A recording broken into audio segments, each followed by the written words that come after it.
Sampurasun pamiarsa sadaya, mugia pamiarsa aya dina berkah Gusti teras-terasan. Dinten ieu urang lebet ka ngemut dinten Natal, aya hiji tokoh anu sanes salianti Miriam, nyaeta Yusuf. Dinten ieu urang bade ngagunemkeun perkawis Bapak Yusuf abdi anu satia. Tapi sateacana urang ngabandungan kidung rohani anu bade disanggakeun ku Sanggar Mekar Asih nyanggakeun.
Syukur ka Allah, mungkar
pamirsa nu nembe teh mangrupikeun produksi ti Sanggar Mekar Asih. Video klip anu masihan ka urang sangkan tiasa ngaraos diberkahan.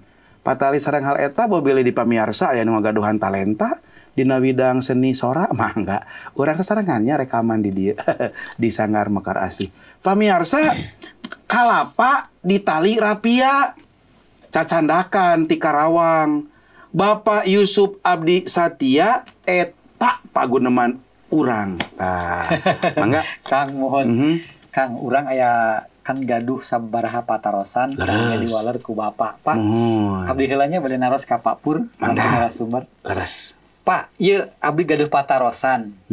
Kan tema ayeuna teh Yusuf salaku Badega Satya. Nah, ieu Yusuf teh kan nami anu seueur, Pak. Ieu Yusuf anu mana sareng kunaon nah bet kedah ti suku Yuda. Ah, leres mohon. Mohon. Tah tangtos anu dimaksudkeun Yusuf di dieu sanes Bapak Yusuf putra Bapak Yakub Nah, mohon anu kapungkur anjeunna kungsi dipika sirik ku wargi-wargina ku raka-rakana dugikeun ka di Ica janten budak janten anu ngadamel di Mesir tapi salajengna anjeunna kumargi dituyun di auban ku Gusti dipasihan kamangpuan ti Gusti dugikeun ka anjeunna janten mangku bumi di Mesir. Anu tiasa mentaskeun bangsa Mesir bahkan nulungan bangsa-bangsa sanes dina waktos kalaparan 7 tahun. Tah sanes Yusuf eta nu dimaksud. Tapi ieu mah Yusuf katurunan Raja Daud ti suku Yuda. Anu waktos harita linggih di Nazaret. Hayu urang tinggal dina Lukas pasal kahiji ayat ka-27 pangaoskeun. Nyanak amanat kahiji parawan anu euker babakalan jeung Yusuf turunan Raja Daud. Eta parawan ngaranna Maryam. Nah, janten anu dimaksud di dieu nyaeta Bapak Yusuf turunan Raja Daud anu nuju babakalan sareng Abu Maryam anu bakal ngadeg nyaeta Gusti Yesus Kristus anu diandegna. Ieu nu dimaksudkeun.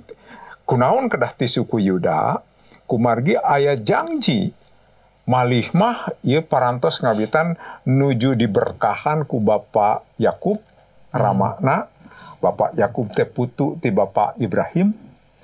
Atos aya berkahna yen suku Yuda bakal anu punjul di batan suku-suku anu sanesna anu bakal janten ngalahirkeun raja-raja. Raja Daud anu ngawitan, raja anu kawentar, sareng raja anu saleh.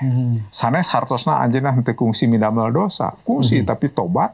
Lajeng teras punjul anjeunna dijantenkeun raja standar dina Alkitab. Raja-raja anu sanesna diuji ieu teh sami sayana atalebih henteu sareng Raja Daud. Kemudian Raja Daud dijantenkeun raja standar. Aya janji ti Gusti ka Raja Daud yen upami katurunanna satia karajaanana bakal langgeng salalamina. Tah janji eta disabit ku malaikat Jabrail dina waktos anjeunna malaikat Jabrail ieu nepangan Abu Maryam.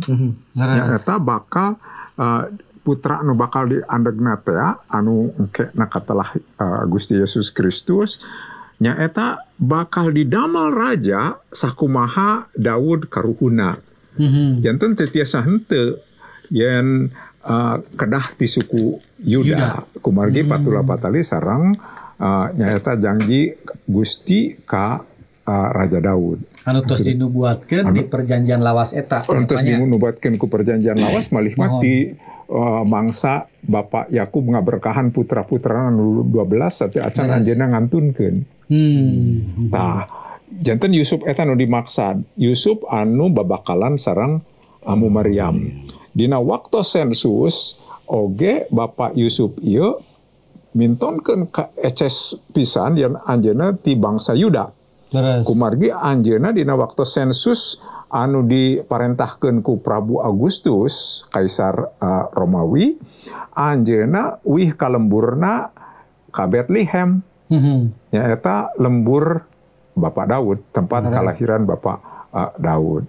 Janten ieu niatkeun pisan yen leres anu dimaksud Yusuf urang Yuda, turunan Raja Daud. Leres. Bapur, patali sareng jejer urang yen Bapak Yusuf abdi satia, Bapak Yusuf dimaksud nyaeta Bapak Yusuf babakalanana atanapi tunanganna Maryam. Upami leres anjeunna disebut satia atanapi saleh, kunaon ieu Bapak Yusuf ham-ham ngaraos ragu yen geus diwartosan ku malaikat wirehing ambu Maryam teh tos ngandeg eta kumargi pangersa ti Gusti Allah. Tapi anjeunna teu langsung tegampil nampi wartos eta. Takunaon Pak? Antawis kasalehan sareng anjeunna kagungan hiji perawasan anu henteu raos kumargi nyaeta ambu Maryam anu babakalan sareng anjeunna tangtos ngawartosan abdi tos ngandeg ngandeg ti saha carioskeun tangtos malaikat Jabrail nepangan nyarios kitu kieu jeung sajabina. Tapi sanaos anjeunna kasebat jalmi anu soleh ieu perkawis benten deui ieu patula patali oge sareng kasaksian. Hayu urang tinggal gara dina Injil Matius. Injil Matius pasal kahiji, cobi pangaoskeun ayat 18. Yusuf teh jelema anu salawasna taat kana hukum agama. Tapi teu kersaeun ngageruhkeun kaayaan Maryam kitu. Rek pegat tunangan bae rerencepan. Eces di dieu dua perkawis teh tadi anu kahiji anjeunna disebatkeun taat. Anjeunna taat karena hukum agama. Anjeunna ngalaksanakeun katangtosan sakumaha anu dipikersah ku Gusti. Janten kalebet jalmi anu saleh. Taat. Tapi sanaos kitu anjeunna ngaraos kumargi kasalehanana, ngaraos anjeunna alim ngagujrudkeun. Upami anjeunna tetep sareng Abu Maryam dina emutanana, boa-boa cenah disangki ku masyarakat umum parantos sapatemon satu acan nikah. Janten anjeunna bade ngantunkeun Abu Maryam ririkipan. Supados Abu Maryam tiasa ngeceskeun yen leres malaikat Jabrail sanes ti Bapak Yusuf ya mah ngandeg teh gitu. Kumargi atas teu aya hubungan gitu. Tapi malaikat Jabrail nepangan Bapak Yusuf. Saurna dina ayat 20-na Yusuf turunan Daud. Ulah sieun nyokot Maryam keur pibojoeun maneh. Sabab ngandungna teh ku kersana Roh Suci. Maryam bakal ngalahirkeun anak lalaki kumaneh kudu dijenengan Yesus. Sabab bakal ngabebaskeun umatna tina dosa-dosana. Janten kawitna bangkit ngadanguti Ambu Maryam kitu kieu. Ayeuna anjeunna bade ngantunkeun Ambu Maryam ririkipan ditepangan ku malaikat Jabrail. Ditegeskeun deui. Kasolehanana kabuktoskeun anjeunna kersa nanggung resiko. Boh kumaha kumargi ieu pangersa Gusti. Ieu kasalehan kasatiaan ti hiji badega satia ka Gusti. Engke kabuktoskeun oke satia pisan ka Abu Maryam. Ya kumargi kitu saya pisan yen pedaran urang ayeuna masihan nanti tadi Yusuf badega anu taat. Abdi anu satia. Abdi anu satia. Ya, abdi barega sami lah. Abdi anu satia. We satia ka Gusti. Sanaos teu lebet akal, sanaos aya resiko, satia ka Gusti laksanakeun. Engke oge kabuktoskeun satia oge ka Ambu Maryam. Tapa ieu menarik perkawis Yusuf. Mohon. Gusti milih Yusuf sanaos panginten dina waktos pertama-tamana ham-ham anjeunna nya.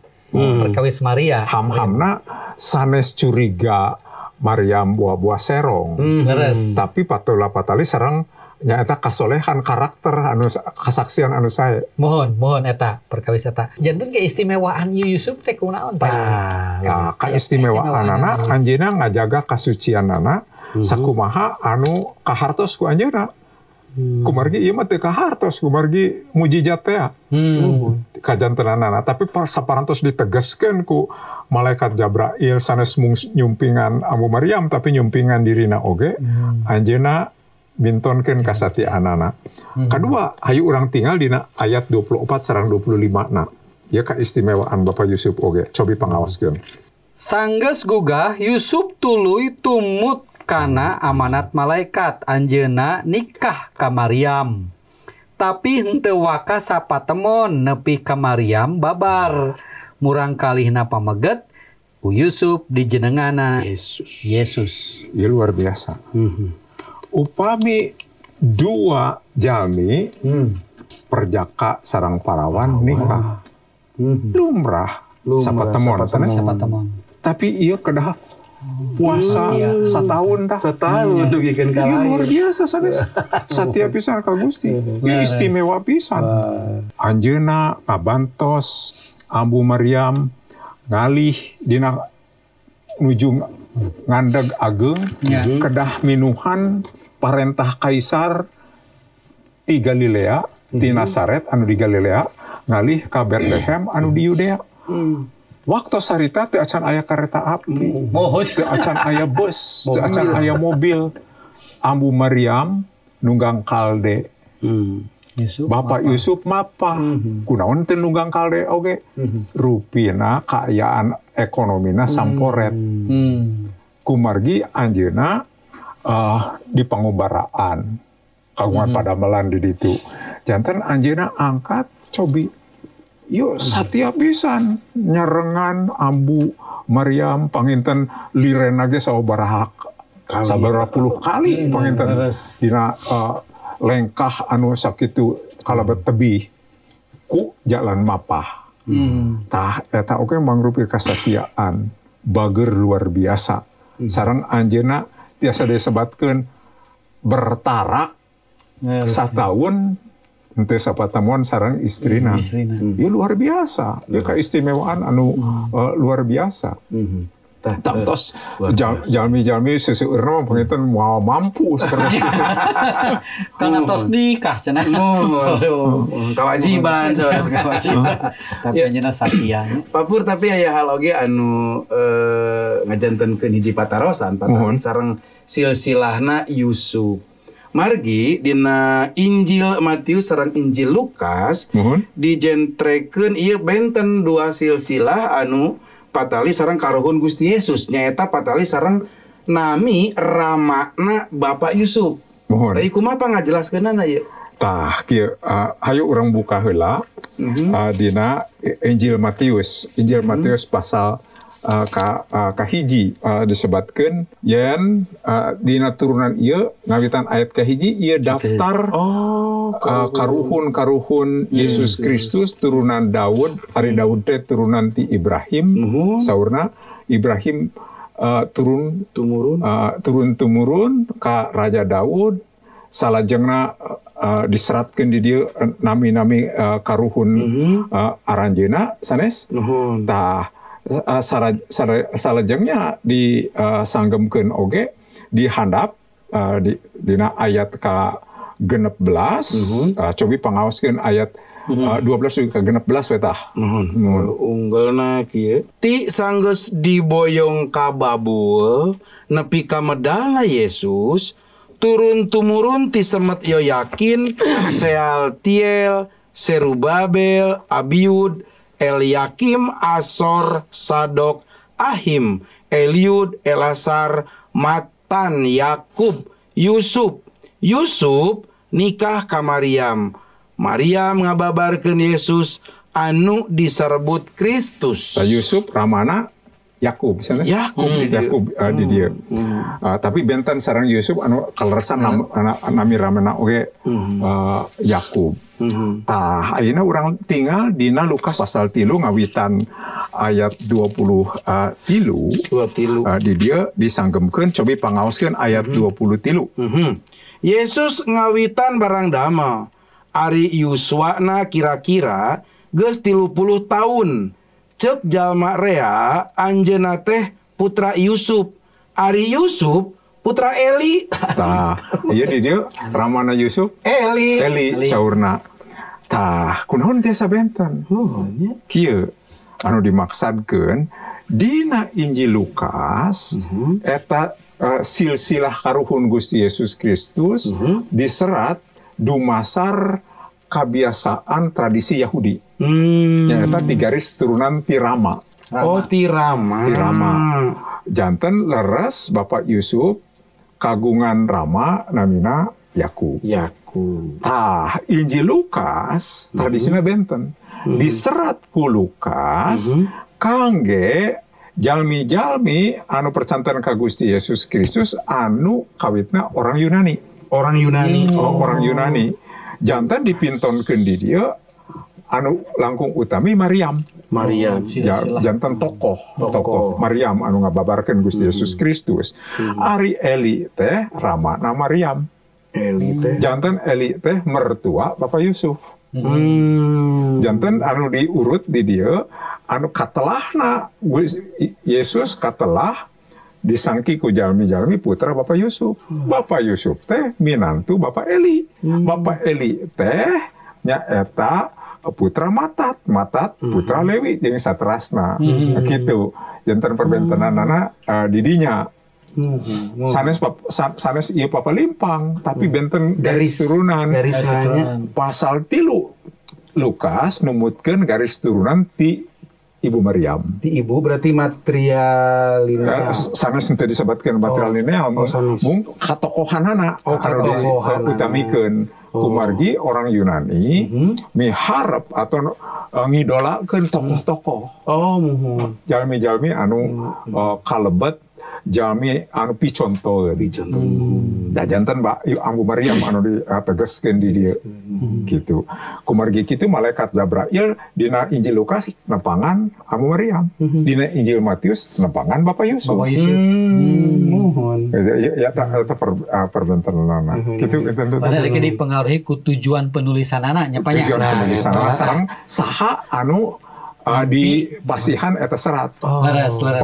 Pamaos asli gitu. Tah ieu ge Pak anu perbedaan sanes perbentenanna nya pangitan lepat panyangki.